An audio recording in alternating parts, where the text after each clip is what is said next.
আসসালামু আলাইকুম। Tutorial zone and top world থেকে আমি মোহাম্মদ জসিমউদ্দিন। আপনারা যারা দেখছেন অভিনন্দন। ওয়ার্ড 2007 বাংলা টিউটোরিয়ালে আমরা গত পর্বে এই ফন্ট এরিয়াটি দেখেছি। আজকের এই পর্বে প্যারাগ্রাফের এই এরিয়াটি সম্পর্কে আলোচনা রাখব। তো যাদের এই কাজে এই অপশনগুলো সম্পর্কে বিশদ ধারণা নেই তারা অবশ্যই উপকৃত হবেন। তো আসুন আমরা উপরের সারির কাজটা আগে দেখি। এটার নাম হচ্ছে বুলেটস। এই বুলেটসের মাধ্যমে আপনি লাইনের শুরুতে প্রতীক ব্যবহার করতে পারেন। ধরুন আমি আগে থেকেই একটি পেজ বের করে রেখেছি। আমি কয়েকটি লাইনকে সিলেক্ট করলাম, তারপর এই অপশনটির মধ্যে ক্লিক করলাম। একটি ড্রপ ডাউন মেনু বের হলো। এখানে অনেকগুলো প্রতীক দেয়া আছে। আপনি এখান থেকে যে কোনো একটি প্রতীকে ক্লিক করলে ওই লাইনগুলো শুরুতে এই প্রতীকটি ব্যবহৃত হবে। ডকুমেন্টের সৌন্দর্যের জন্য এই কাজগুলো জানা খুবই জরুরি। এভাবে আপনারা বিভিন্ন কাজ করে ডকুমেন্টকে করে তুলতে পারেন অনেক সৌন্দর্যময়।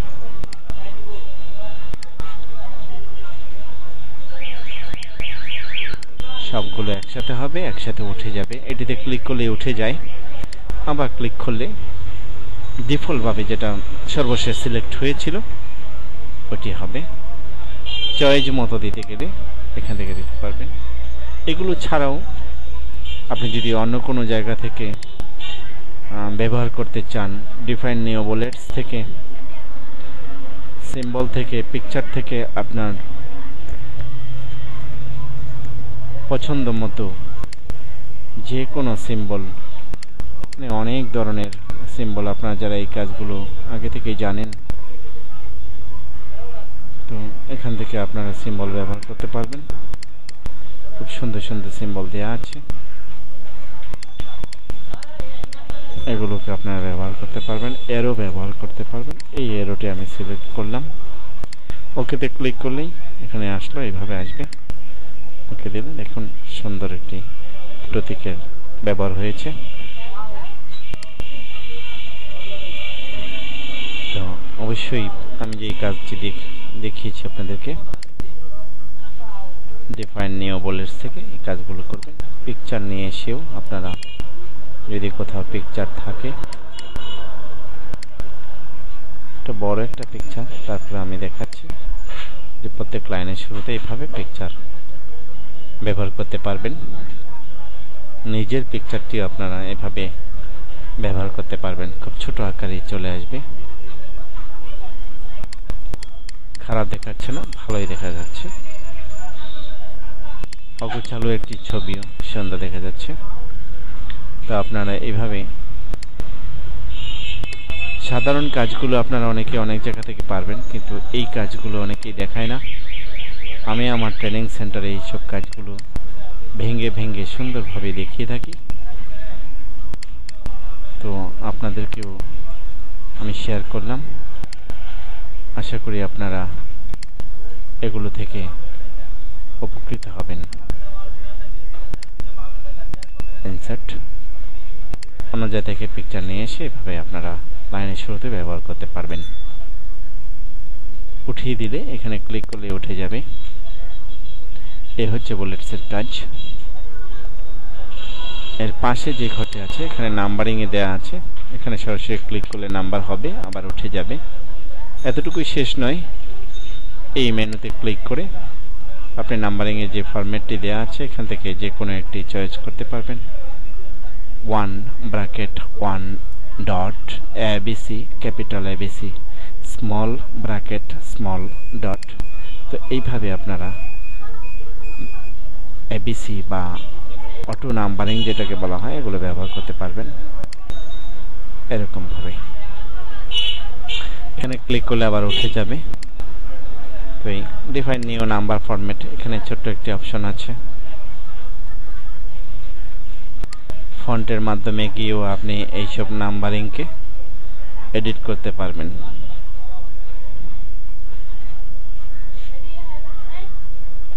তো নাম্বার ছোট করা,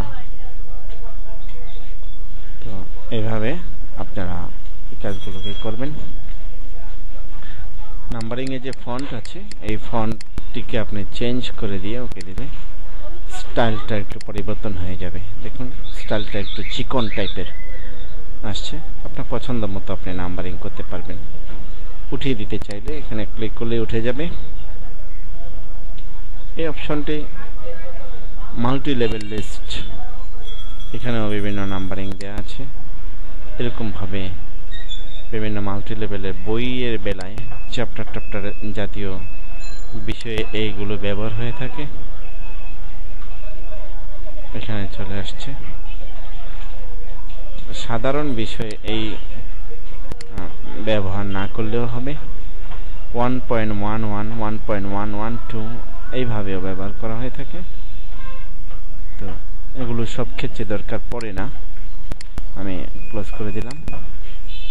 নান ক্লিক করলেই চলে যাবে। এখানে আছে ইনক্রিজ এবং ডিক্রিজ, এটা ইনক্রিজ এটা ডিক্রিজ। আগে ইনক্রিজের কাজ করতে হবে। এখানে ক্লিক করলে আপনার ডকুমেন্টের বাম দিক থেকে ডান দিকে 1/2 ইঞ্চি পরিমাণ সামনের দিকে অগ্রসর হবে। এখানে ইন্ডেন্টটা দেখা যাচ্ছে। এই অপশনটিতে আবার ক্লিক করলাম, আরো 1/2 ইঞ্চি এখান থেকে এখানে ডান দিকে সরলো।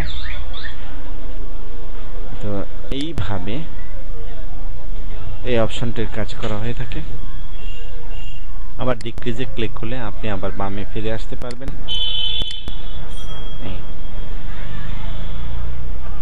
শর্টিংটার কাজটা হচ্ছে A to Z সাজানো। লাইনের শুরুতে যে অক্ষরগুলো আছে A to Z সাজানো হচ্ছে শর্টিং এর কাজ। এটার কাজ করতে হলে এই লেখাগুলোর উপরে দেখানো সম্ভব নয়, কারণ সবগুলোর সংখ্যা এক কিছুই বুঝতে পারা যাবে না। তো ভিন্ন টাইপের লেখা তৈরি করে তারপরে কাজগুলো দেখাতে হবে। এটা আমি পরে দেখাচ্ছি। এই কাজটি হচ্ছে শো হাইড। এই অপশনটিতে সিলেক্ট করলে প্রত্যেক লাইনের যে একটি চিহ্ন, এই চিহ্নটি ব্যবহার হয়ে থাকে। প্রত্যেক লাইনের শুরুতে থাকবে, লাইন না থাকলেও হবে। প্রত্যেক লাইনের শুরুতে এটা ব্যবহার হচ্ছে, প্রত্যেকটি জায়গায় এটা দেয়া আছে। আবার যখন আপনি ক্লিক করবেন তখন এটা উঠে যাবে। তো এইভাবে আপনারা এটা যদি কখনো অ্যাক্টিভ হয়ে যায়, প্রয়োজন পড়ে না, অ্যাক্টিভ হয়ে গেলে আপনারা এটা অফ করতে পারবেন। তো এটার এইভাবে ব্যবহার করবেন। তারপরে হচ্ছে আমি এখন দেখাবো আপনাদেরকে নিচের যে সারিটি আছে এটি। এগুলো সাধারণত অ্যালাইনমেন্টের কাজ। এখানে যে কাজগুলো আছে এগুলো হচ্ছে অ্যালাইনমেন্ট। সবসময় লেফট অ্যালাইনমেন্টে এই কাজগুলো দেয়া থাকে।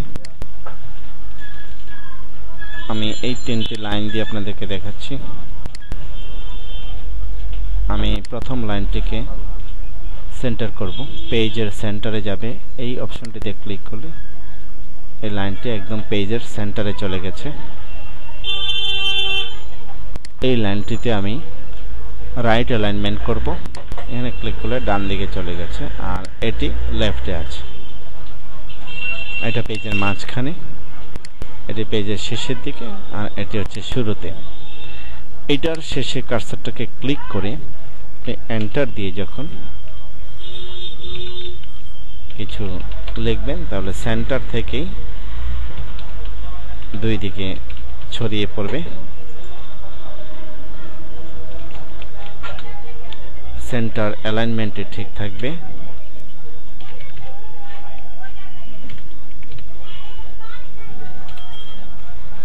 আবার যখন আপনি রাইট অ্যালাইনমেন্টের এই লাইনটি শেষে ক্লিক করে এন্টার চাপবেন, লিখবেন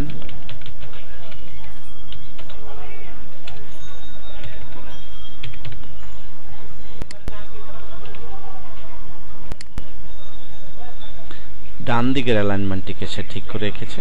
আর এটা সম্পর্কে আমরা জানি, এটা বাম দিকে ঠিক থাকে সবকিছু।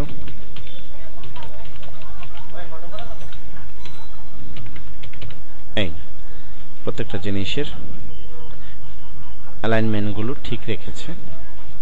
এ হচ্ছে এই তিনটির কাজ। এই কাজটি একটু ভিন্ন টাইপের। এটা হচ্ছে বাম দিকের অ্যালাইনমেন্টকেও ঠিক রাখবে, ডান দিকের অ্যালাইনমেন্টকেও সে ঠিক রাখবে। এগুলোর জন্য অনেকগুলো টাইপ করে দেখিতে হবে। তো আপনারা যখন প্যারা হিসেবে টাইপ করেন তখন এটার প্র্যাকটিস দেখে নেবেন। সহজ, শুধু ক্লিক করলেই বুঝতে পারবেন। প্যারা হিসেবে এন্টার ছাড়া টাইপ করলে তখন এটা দেখা যায়। এই অপশনটি দেওয়া আছে লাইন স্পেসিং এর জন্য, লেখাও আছে লাইন স্পেসিং এটার নাম। এক লাইন থেকে আরেক লাইনের দূরত্ব কতটুকু হবে, এটা হচ্ছে এটার কাজ। এখান থেকে এখানের গ্যাপ, মাঝখানে যে খালি জায়গাটা, এটা কতটুকু হবে, এই পরিমাণটা হচ্ছে লাইন স্পেসিং। এখানে 1.15 এ দেওয়া আছে। আর নর্মাল অপশনটা হচ্ছে নর্মাল 1.15। নর্মালের মধ্যে সর্বনিম্ন গ্যাপ হচ্ছে এটা 1.0। এর বেশি আর কমবে না।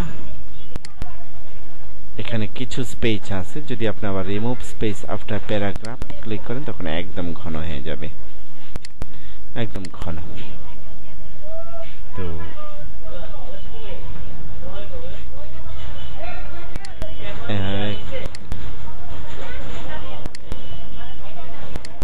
ক্লিক করে আপনারা বড় ছোট করবেন।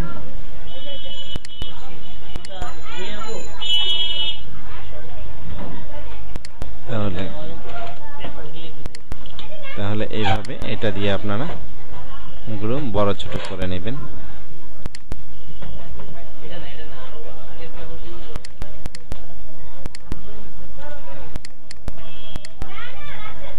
তো পরের অপশনটি আমি পরে দেখাচ্ছি। আজকে এই পর্যন্তই। ধন্যবাদ সবাইকে। আসসালামু আলাইকুম।